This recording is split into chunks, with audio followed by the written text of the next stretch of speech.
Oh, why hello there, and welcome back to the channel. I am Nightcrawler, and today we're going to be taking a look at the top 10 best games of the 1990s. A couple of disclaimers before we get started here, but this is going to be my own personal top 10 games. My opinion, not based on the majority, so if a game isn't included, then I either haven't played it, or I have played it, but just didn't like it. Also, I'm only going to be including one game per franchise, just so then half the video doesn't consist of one series. So without any further ado, here is my top 10 favourite games of the 1990s.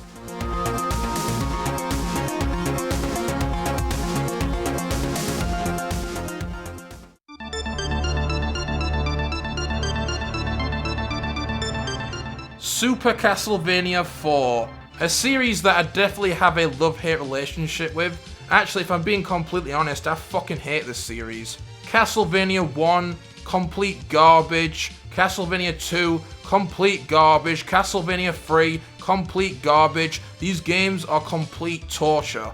They are designed to piss you the fuck off, and as a person with very little patience and who is easily frustrated by games, especially a game that has bullshit things such as limited continues, stupid enemies like the Medusa heads, getting knocked into pitfalls where you die instantly, and god-awful controls.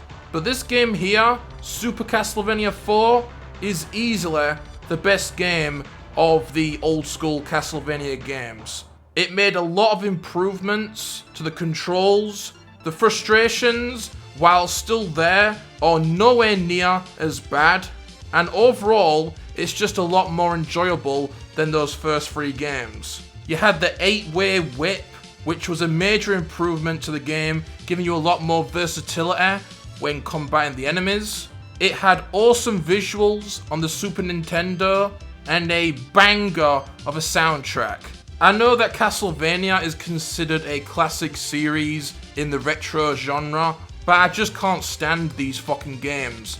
And this game here is the only one that I can even bear playing without getting the urge of punching a baby, shooting my brains out, or going into a public area and mowing every motherfucker down Al Pacino style.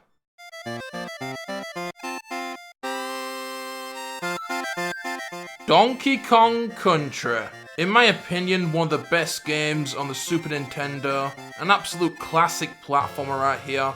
A game that, at first sight, you may think is catered towards children, right? Oh yeah, this game right here, with the big old monkey collecting bananas and the jolly music, I'm sure it's a breeze to go through, right? My 2-year-old nephew, Jimmy, beat this shit while getting his fucking diaper changed. And he's blind, retarded, and doesn't even know how to pick up a controller. When I played this as a kid on the Super Nintendo, I don't think I ever actually beat it. Now as an adult, I've beaten it. But as a kid, it definitely didn't go as smooth, especially on levels like the minecart stage and the one with the battery on the moving platforms. It kicked my arse. It made me want to throw the controller through the TV.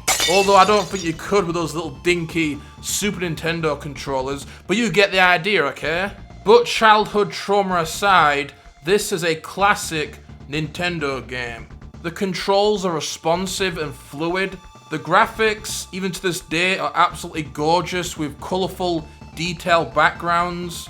The music is fantastic, very fitting, especially tracks like Aquatic Ambience and the final boss music. Those are definitely a couple of my favourites. The game's got a lot of personality, a lot of charm. I still need to play Donkey Kong Country 2 and 3. This is the only one that I've actually played. But if they're just as good as this game, then I'm sure I'll love them too.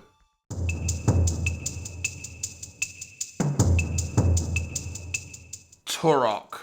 There's a lot of classic first-person shooters from the 90s. You've got Wolfenstein, Doom, Duke Nukem, Shadow Warrior, Power Slave, Blood. The list is endless. But a game that I feel doesn't get mentioned when the topic is brought up is this game right here.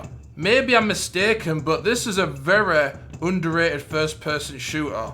Not a game that I played originally because I didn't have a Nintendo 64, but I did play this on PS4 when the remaster came out. I played it not too long ago, and wow, this is a great first-person shooter. It definitely feels more like Quake than, say, a game like Doom. I think it does a good job of standing out from the rest in an era flooded by these types of games. It's got a unique concept with the dinosaurs and the tribe members, you know, people with bow and arrows and shit, while also maintaining that classic first-person formula with the secrets, the fast-paced action, weapon variety, boss fights, level exploration, and everything that people love about these classic first-person shooters. One of my favorite genres of all time. I love myself a good boomer shooter, and this game definitely deserves the credit of being one of the best from the 90s.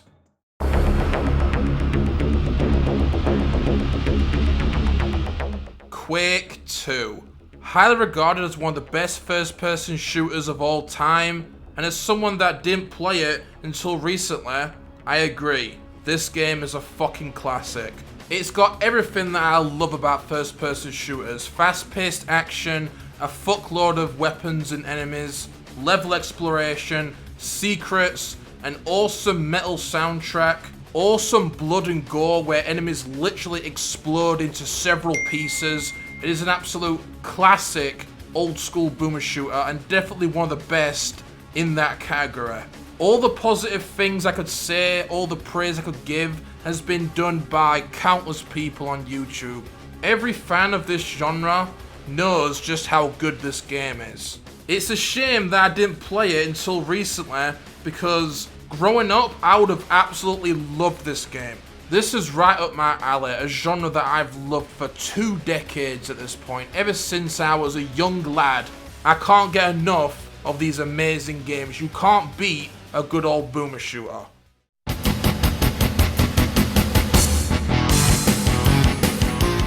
Doom.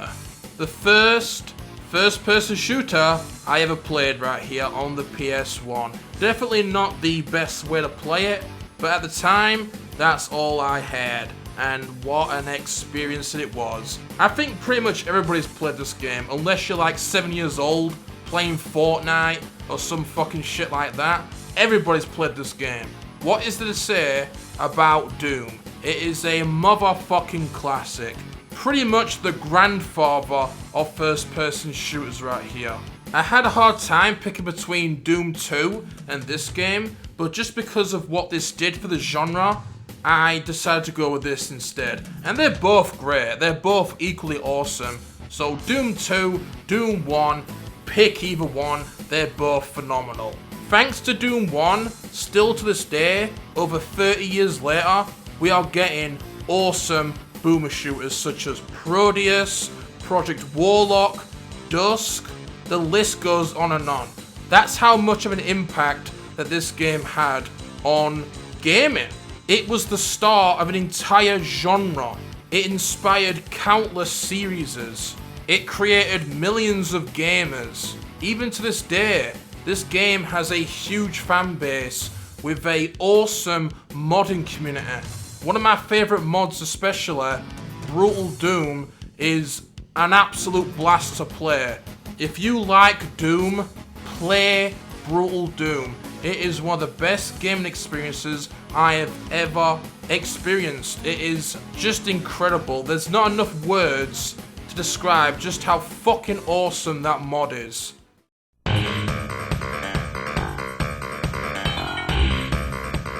Crash Bandicoot 2. A tough choice here as Crash Bandicoot 1 and 2 are both equally great, but since this was my first Crash Bandicoot game, I had to go with this one. One of my favourite PS1 games of all time right here, and one of my favourite platformers. If you were a young kid at the time of the PS1's release, then you've probably played this game. That or the first Crash Bandicoot. There's a reason why Crash Bandicoot used to be the face of PlayStation, and that's because Crash Bandicoot was one of the best franchises on the PS1. Every Crash game in the 90s was great, but this is personally my favourite just because it's the most nostalgic. The music, the platforming, the levels, the boss fights, I loved everything about this game. It's a game that I not only played multiple times as a kid, but multiple times as an adult. It's a game that's aged like fine wine. Even to this day, it's a fantastic game. If I ever have kids, this is going to be one of the many classic games that they're going to play. Not shit like Fortnite, or Call of Duty, or Overwatch, or any of that fucking dog shit. They're going to be playing good-ass games like this game right here. And then when they get older, they can move on to something a little bit more violent and a little bit more terrifying.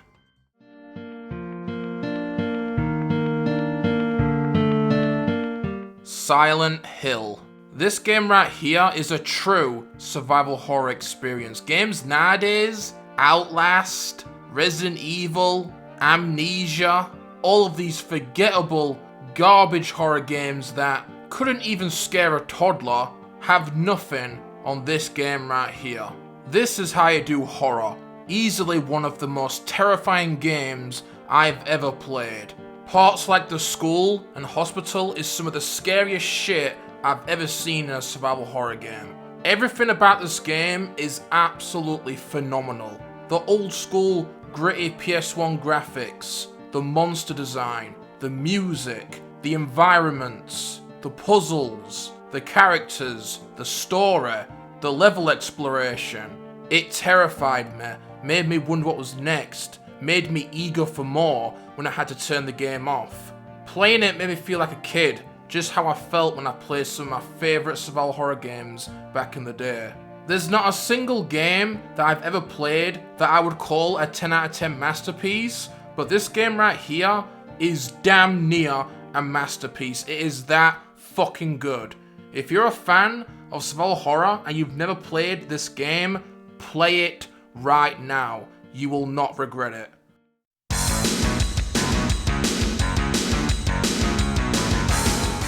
Duke Nukem 3D. What is there to say about motherfucking Duke Nukem? It's one of the best first-person shooters of all time with one of the most iconic, memorable, and badass protagonists in the history of gaming. Playing this game right here will make your dick grow 10 inches. It is that fucking masculine.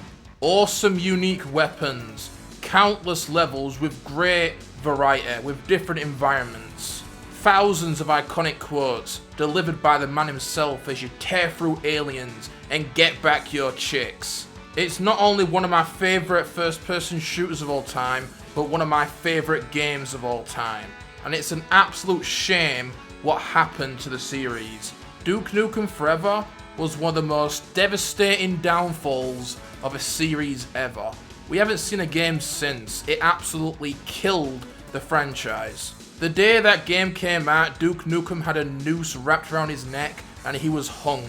He was killed and then buried, and it is absolutely heartbreaking. To have a franchise go out the way it did is not only an insult to the game itself, but an insult to the fans. But at least the series was put out of its misery rather than being kept alive to be gradually killed and destroyed over the next 20 years.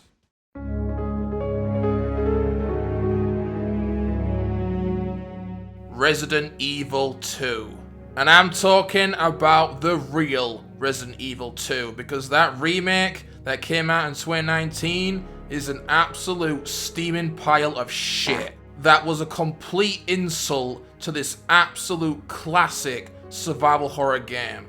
Easily one of the best survival horror games, and quite possibly the best in the series. The characters were iconic. The pre-rendered backgrounds, even to this day, are absolutely stunning. The level exploration, the monsters, the fixed camera angles, the classic survival horror experience. And the fact that there are so many people saying that this is outdated is an absolute insult, not only to the game, but to the franchise, especially with what it's become. A community taken over by fanboys that can't handle criticism, that can't handle opinions about their beloved games, that can't open their eyes to the flaws and destruction of this once amazing series. People that didn't even play the old school games, yet claim to be real fans of Resident Evil. Calling the minority that actually have the guts to speak out and expose what a shitstorm this franchise has become. Haters Just because we don't think like them, just because we aren't drones that all think the same. Losers that even to this day, 2 years after making my Resident Evil 4 remake videos, are still crying and dancing because of a random guy's opinion online. The weak mentality of the common Capcom fanboy. But despite what the series has become and the stick bundles that have taken over the community, this game right here is a true Resident Evil game. It has everything that makes a true Resident Evil game. And that's why it's one of the best survival horror games of all time.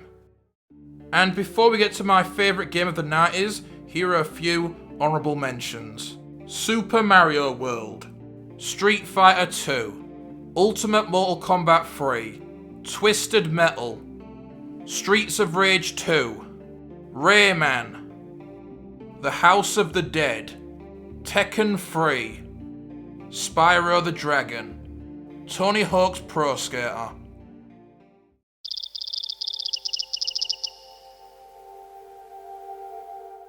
Oddworld Abe's Exodus. My favourite game of the 90s. Probably not the game you're expecting, but I absolutely adore this game. This was one of the first games I ever played in my life. Therefore, it has a real special place in my heart. This game is just pure nostalgia. I played this game to death as a kid and I absolutely loved it. I still to this day have the original game on PS1. It was a really hard choice picking between Duke Nukem 3D, Resident Evil 2 and this game, but I had to go with this. This game was my childhood, one of my most played games on the PS1. I remember getting home from school and playing this shit all the time. And when my PS1 broke, or whatever the hell happened to it, because I can't actually remember what happened to the thing, I would play it on PS2. And because I didn't have a PS1 memory card, I could never save the game, and that used to piss me the fuck off. I would play it all day, and then I wouldn't be able to save it because I didn't have the flaming card. That shit was so goddamn annoying. And it's not just the nostalgia why I love this game so much. This is just a great game in general. I've played this as an adult, and it's still just as good as I remember. The gameplay is really fun, the platforming, collecting all the Mudokons, the atmosphere, the beautiful graphics, the environments. It is an awesome PS1 game. And something that's unfortunate is that this is a really underrated game. Whenever people talk about the best games on PS1, I don't think this game ever gets brought up. Usually it's always Crash Bandicoot, Resident Evil, Silent Hill, Final Fantasy, you know, shit like that, but never do you see this game. And not even the first one either. I personally prefer this one just because it's the one that I played the most. I did play Odyssey as well, but I played this one before playing that one, and I put a lot more time into this one. It's a game that I absolutely love. And if you enjoy platformers, I would recommend giving it a go. But that's all we have time for today, so I hope you all enjoyed. Feel free to leave your comments, sharing your own favourite games from the 90s, and I will see you in the next video. Take care everyone, sayonara.